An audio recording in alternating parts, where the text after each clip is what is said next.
Hi everyone, I'm Eartha and I'm here with my friend Mel. Hi. We've been friends since college, back in the Philippines. Yes. And now we're here in Canada.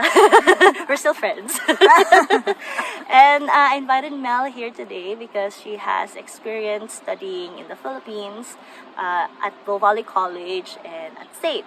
So I feel like she'll provide more insights on how it's like to study in three campuses.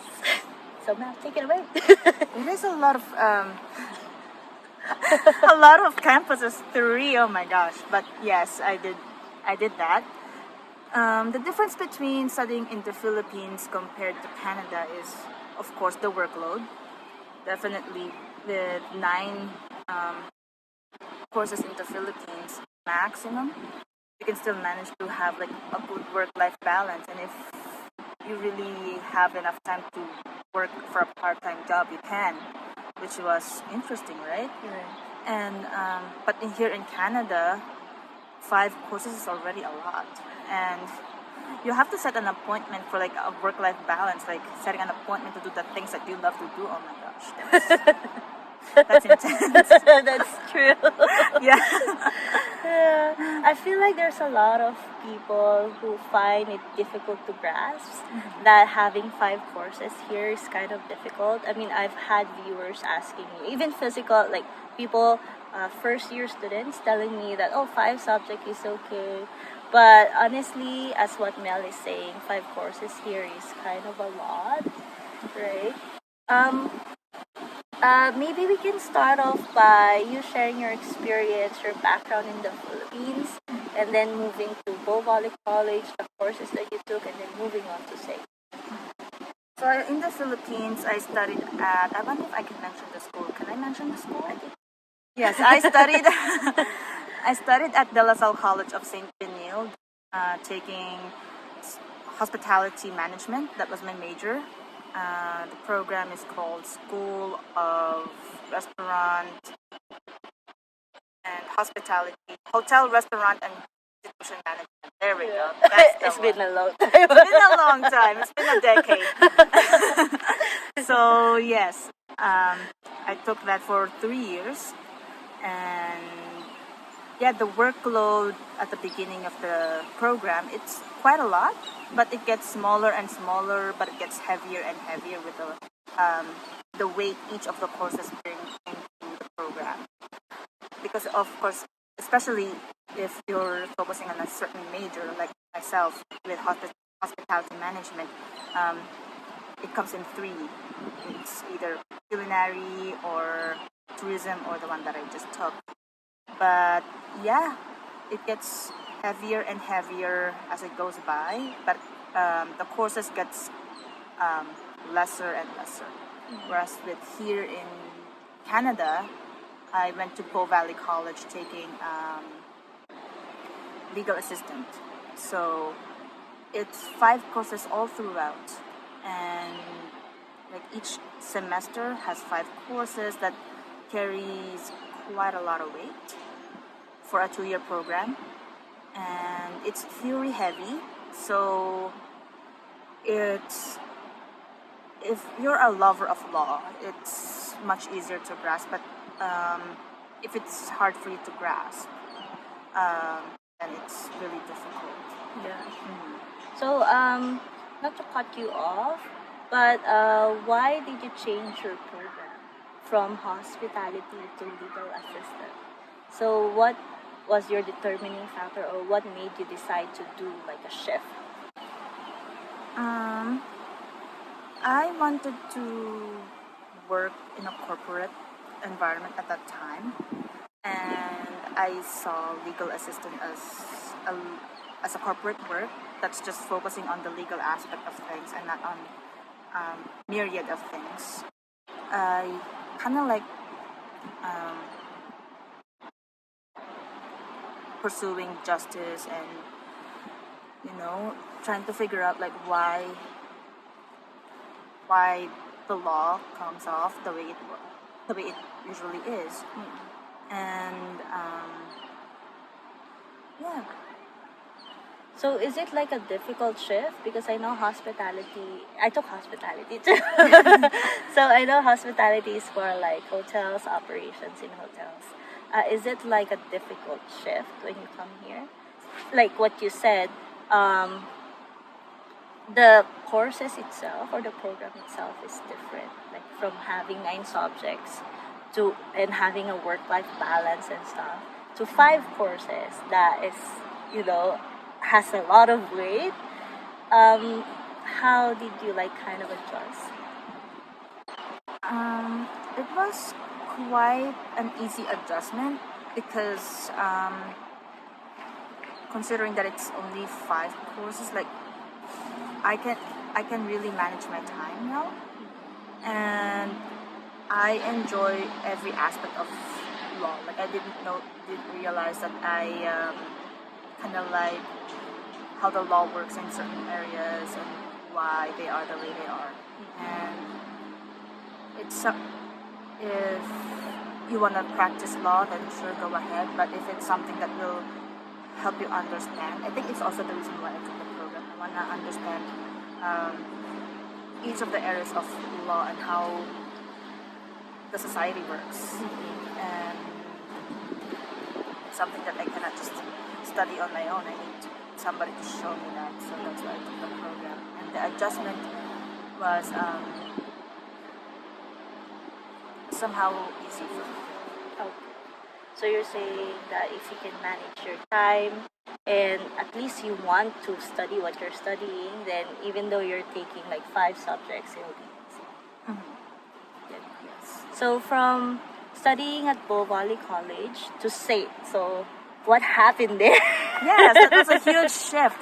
You know, I really thought that I would be in a legal field, and you know what the plan was. Okay, take this program, be a paralegal for a couple of years, and then pursue law and be a lawyer. That was it. I thought that was the plan for me. But the very thing that really tugs me back is my hobby and my passion for writing and for creating stories. And I was like, well, law can do that because you're discovering some of the evidence. Like, why can't I do that with journalism? So so I just realized that I can't really utilize all my strengths in the legal field compared to the journalism field. At SAIT, I took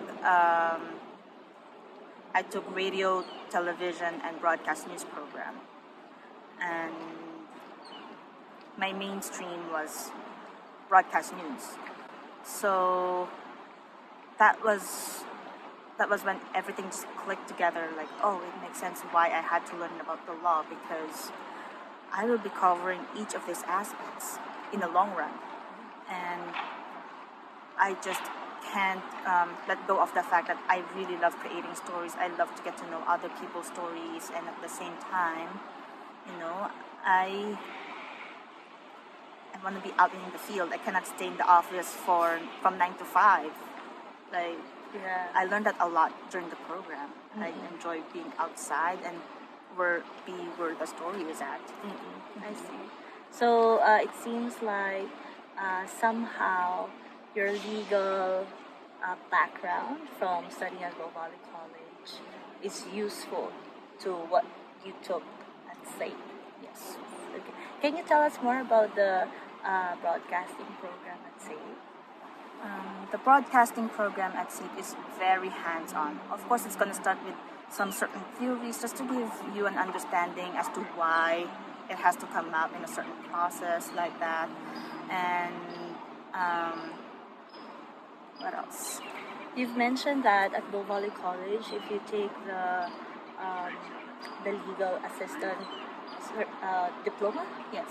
it's more of like theories. So is it similar to the broadcasting at SAIT? There's enough theories, but it will last you for a year and a half, because most of the time all you have to do is to start creating those stories, and like we really have to go to certain places. We have to go to news conferences, and at the same time create stories based on the story that was already out there, and also create stories that's just out of the blue. And yeah, we're considered pretty much as like a Media person. media persons. Okay, so if you're comparing the Philippines, the Valley College and the SAIT, I know that the Philippines, because I studied there too, right? It's more of like technical based, right? I feel like we learn more of the techniques, how to do stuff. But personally, when I moved to Canada, at Valley College in business, it's more like an applied learning. So you learn the theories and you apply whatever you learn through case studies, through projects. I don't know about SAFE, but can you make like a comparison between the three on like the kind of focus of each campuses? I know that you took different programs, but maybe you can just give us an idea on how things work. In the Philippines, yeah, you're right. It's more on the technical side of things, and they give you like a certain focus. It's pretty much the same thing with Valley College. Like we learned through case studies. We did not have much project, but we did have case studies as activities because we're more focused on the final exams and not much on the projects. I don't remember creating certain projects over a certain case back then. It's usually more of an activity and like how to do certain forms and affidavits and applications and such, and how you can differentiate each and every one of them depending on the situation. Whereas with SAIT, it has that similarities on the Philippines as well, because SAIT as a school itself, regardless of the degree that you take, it's hands-on heavy. And yes, there's theory, but for like a short period of time, you're gonna learn theories, and there's always lab classes on each and every of the semesters. So that's what makes SAIT unique. It's so career ready for everybody who wants to just get onto the job. Oh, that's nice. So, like, do you have any like co-curricular wise? Because maybe some of our viewers would like to know what the culture is in each campuses. Since you've experienced the three, can you also make some comments about that? The campus culture. Campus culture in the Philippines is quite cliquey. So in a way, once you found your circle of friends, you kind of stick to them for the rest of the program. Yeah. And then in Bow Valley, there's cliques as well, but you also allow yourself some sort of flexibility to get to know other people, and it's quite laid back. And with SAIT, it's filled with activities, and with the class group that I was in, like we're such a tight-knit group. Like the moment I chose this stream, and I would be joined by these people as well who also chose that same stream. Since the second semester, we were together throughout the entire program. And on the first semester, they gave us like a hint on, okay, this is how you do this in this stream and that stream. But at the end of the day, you just have to focus on your major stream. So that's how it went, and it was fun. It was fun. There's some sort of collaborations each and every time along the way too, which is also cool. Oh, that's nice.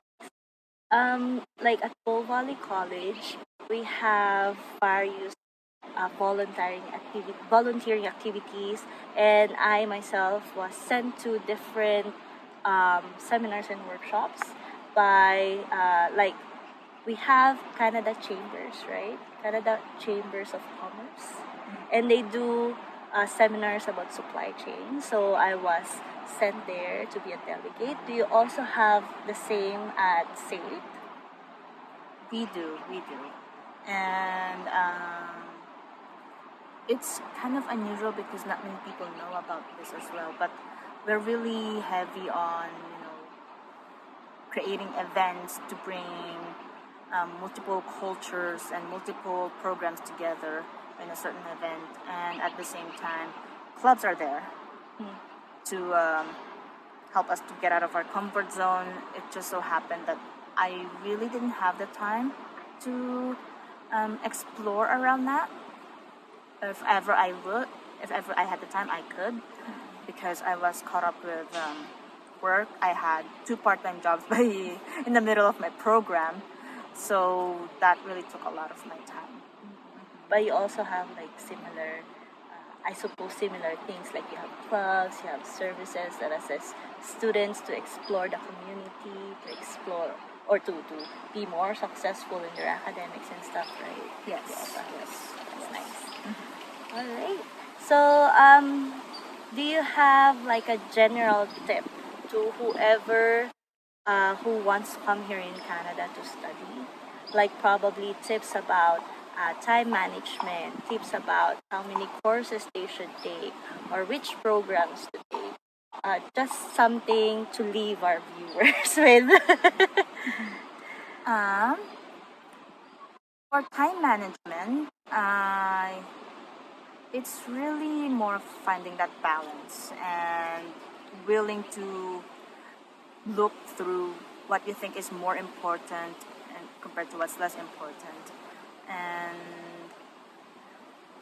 for those who want to come here to study, I suggest you ask for people who are already here for any advice and what you can do to prepare, and they're willing to help you, especially if it's housing and culture shock and situations. And what else? At the same time, if you want to study here, you also have to really check if you meet the right requirements. If not, work on them as much as you can. And yes, it's going to take a lot of money to work on them, but if you see it as an investment, then make sure then you're ensured that it's worth it. I agree. Yeah. All right. Thank you so much, Mel, for your time and providing our viewers with some insights. Would you like to share any of your social media accounts? Yes, you can follow me on Instagram at Irene TYYCPH. That's my public account, and that's also my work tool, as well as its Twitter handle, which is pretty much of the same thing. And yeah, Awesome. that's where you're gonna see more of me. Oh, nice. Awesome. So, again, I would also like to share my social media account. If you want to reach me, you can put your comments down on the comment section or follow me at Alberta. All right. Thank you again so much, Mel. Thank you. All right. See you on next video. Bye-bye. Bye.